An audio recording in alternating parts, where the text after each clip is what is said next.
बिस्मिल्लाहिर्रहमानिर्रहीम। अस्सलाम वालेकुम दोस्तों, साथी और प्यारे नाजरीन, खुश आमदीद। जनाब मैं हूं मलिक अरशद और सबलाइम कसौटी की एक और नई एपिसोड के साथ आपकी खिदमत में हाजिर जी। हमारे माहिरीन प्रोफेसर नासिर अली सैयद साहब, अजीज़ जाज साहब, प्रोफेसर डॉक्टर खालिद मुफ्ती साहब हमारे साथ मौजूद हैं। हमारे ऑडियंस जो हैं तो वो भी बड़ी ही मतलब कि शान आन बान के साथ मौजूद है। जनाब प्रोग्राम में हम वो शख्सियात बूझ रहे हैं, कंटेस्ट हो रही हैं कि जिनका ताल्लुक़ हमारी सरज़मीन सूबा खैबर पख्तूनख्वा से है, चाहे वो यहाँ पर रहते हों ना रहते हों, तो उनके हवाले से हम जो है तो उनकी यादें ताज़ा करते हैं बहाने से। तो हमारे जो हैं मेहमान इस वक्त मौजूद हैं अहमद नदीम अवान साहब, जिनका बहुत बड़ा नाम है अदब के हवाले से, खुसूसी तौर पे इनको अदब के हवाले से बहुत बड़ा नाम है, और उसके अलावा सरकारी अफसर हैं। इसके अलावा जनाब आली सोशल वर्क करते हैं। नदीम भाई खुश आमदीद जी। बहुत शुक्रिया जी, अस्सलाम वालेकुम। आपको देख के और मिल के बड़ी खुशी हुई, बड़े अरसे के बाद मुलाकात हुई है जी। और ये बताइएगा कि क्या लेके आए हैं जी।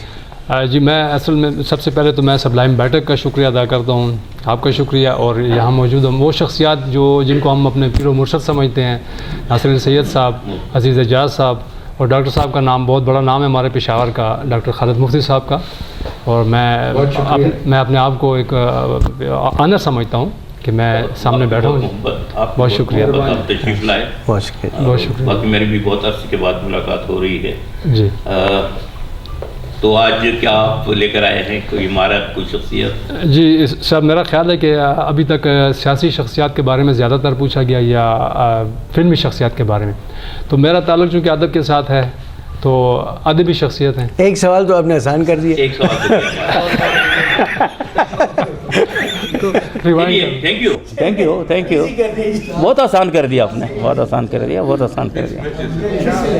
इसका मतलब है कि अदब की शख्सियत है तो फिर तो बात ही ख़त्म हो गई। तो बस सिर्फ अब हमें ये पूछना है कि क्या अदब से मुतल्लिक़ ये शख्सियत मर्द है और क्या ये हयात हैं? ये हयात नहीं है। एक ऐसी मर्द शख्सियत जो हयात नहीं है तो अदब से मुतल्लिक़ है। तो अदब भी तो बहुत वसी फील्ड है, इसमें शेर भी है, फिक्शन भी है, ड्रामा भी है। तो क्या ये कुछ शायर हैं? अच्छा, ये कोई शायर हैं तो फिर हम ज़ुबान का तयन कर लेते हैं। तो क्या ये हिंदू ज़ुबान के शायर हैं? ये हिंदू ज़ुबान के शायर हैं और हमारे दरमियान मौजूद नहीं है। तो क्या इनके इंतकाल को 50 साल से ज़्यादा अरसा हुआ है? जी नहीं, कम। 50 साल से कम? तो क्या 30 साल से ज़्यादा हुआ है? जी नहीं। तो क्या इनके इंतकाल को 10 साल से ज़्यादा हुआ है? तकरीबन 10 साल का अरसा हुआ है एक हिंदू ज़ुबान के शायर जो हमारे दरमियानी हैं। अच्छा, 10 साल से भी कम अरसा हुआ है तो फिर तो हमारे करीब की कोई शख्सियत है। अच्छा, अगर ये शख्सियत जो आपने बूझी है ये बतौर इनकी जो यानी वजह शोहरत है वो यानी शेर के अलावा तो कुछ नहीं है, जैसे कोई फिक्शन राइटर होता है या ड्रामा निगार या कुछ? जी नहीं।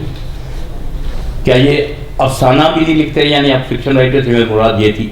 जी नहीं थी। अच्छा, वो इसकी कोई खसूसियत नहीं है जो अच्छी बात है। इनके इंतकाल को इन्होंने ड्रामा नहीं लिखा, इन्होंने अफसाना नहीं लिखा, नावल नहीं लिखा, मगर ये सिर्फ शायर हैं और हिंदू ज़ुबान के शायर हैं। तो क्या इसी ज़ुबान के शायर हैं? मतलब है कि इसके अलावा किसी और ज़ुबान में यहाँ चूँकि ये शेर जो है तो हक ज़ुबान शेर है तो यहाँ एक से ज़्यादा ज़ुबानों में लोग शेर कहते हैं। जी मैं समझ गया आपका मतलब, लेकिन इन्होंने ना होने के बराबर है। अच्छा, बस अब मतलब है कि उनकी वजह शोहरत इनको ही है। जी, इनको ही। उनकी इनके इंतकाल का कोई हादसे से तो ताल्लुक़ नहीं है? जी है। अच्छा, अगर ऐसा ही है तो फिर तो एक ऐसी शख्सियत को आप फिर पूछ रहे हैं जो कि अपने किताबों के नामों में सच के उनसर को ज़्यादा नुमायाँ रखते हैं। जी बिल्कुल। आपने साबिर हुसैन इमदाद को पूछा है। जी बिल्कुल। बहुत खूब जी। और 12 सवालों में पूछा है जी आपने जी। दो सवाल वो पहले वाले 14 हो जाएंगे। जी हाँ, वो 14 समझ लें। और ये मैंने जी नदीम भाई को पहले ही कह दिया था कि बड़ी इजी आप वो लेके आए हैं टारगेट, مگر یہ ان کا وہ تھا اصرار تھا اس پہ. تو بہرحال بڑی سی شخصیت تھی. اور اس حوالے سے میں آپ کو چونکہ صابر حسین امداد صاحب جو تھے ان کے ساتھ ہماری بھی بڑی اٹیچمنٹ تھی, تو وہ فرماتے ہیں کہ سن کے گلاں پیار دیا میرے اتھرو نکلے, کھبیاں یارہ وار دیاں میرے اتھرو نکلے, غیر تا غیر ہے جاپڑے بھی پہ پتھر مارن, دیکھ کے ریتاں پیار دیاں میرے اتھرو نکلے. اور پھر فرماتے ہیں جی کہ تتر بتر ہو کے خبریں کیڑے پاسے گئیاں, تتر بتر ہو کے خبریں کیڑے پاسے گئیاں, کونجا میرے ڈار دیاں میرے اتھرو نکلے. اور کہتے ہیں جی کہ عشق دی اگ گرماوے پھل, دل دے درد وداوے پھل, میں خانے دے آسے پاسے نیلے پیلے ساوے پھل, اور چم چم اکھیاں دے نہ لائیں رسیا یار مناوے پھل. تو یہ صابر حسین امداد کو میں نے بھی ٹریبیوٹ پیش کر دی. کے حوالے سے جو بات میرا خیال ہے کہ ظاہر ان کے شاعر کے ہونے کے ناطے تو ایک بہت قداور شخصیت تھی. ان کی کئی کتاب کھورے سچ اور وغیرہ سب ان کی کتابوں کے جو نام بھی ہیں اس حوالے سے وہ پنجابی زبان کی جتنے رسائل تھے جیسے لیراں وہاں بھی ان کی تخلیقات شائع ہوتی تھیں, بلکہ ان کی تنقید بھی شائع ہوتی تھی, اس لیے میں نے بطور خاص تنقید کا ذکر بھی کیا تھا. لیکن بہرحال لیکن وہ میرا خیال کم لوگوں تک شاید پہنچی ہوگی. پھر وہ اردو میں بھی لکھتے تھے اور ان کی چیزیں ابلاغ میں شائع ہوتی رہی ہیں.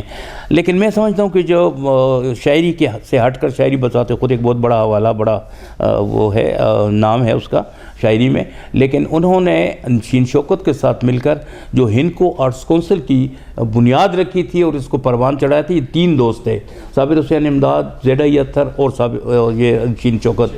ان لوگوں نے ہندکو زبان کو ایک ایسے وقت میں, جبکہ ہندکو میں ہمیشہ کہتا ہوں اب بھی کہتا ہوں اس وقت بھی کہا کرتا تھا کہ ہندکو زبان کو سب سے زیادہ نقصان اگر کسی نے پہنچایا ہے تو وہ خود ہندکو زبان بولنے والے لوگ ہیں.